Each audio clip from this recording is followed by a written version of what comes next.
Pemirsa, sebuah warung di Desa Selisihan, Banjarangkan, Klungkung terbakar Kamis malam 7 Mei. Kejadian ini membuat warga sekitar geger.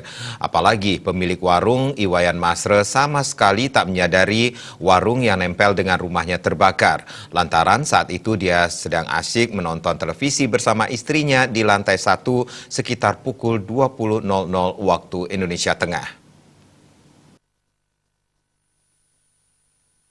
Kasatpol PP dan Damkar Klungkung, Putu Suharto mengatakan, kebakaran warung tersebut pertama kali diketahui oleh salah seorang warga bernama A.A. Mayun, 46, sekitar pukul 20.00 WITA. Setelah melihat ada api, pria asal Dusun Kangin, Desa Selisihan ini kemudian berteriak ada kebakaran. Teriakan ini membuat suasana seketika menjadi gaduh. Warga yang mendengar langsung berhamburan keluar rumah dan ada yang langsung menghubungi Damkar.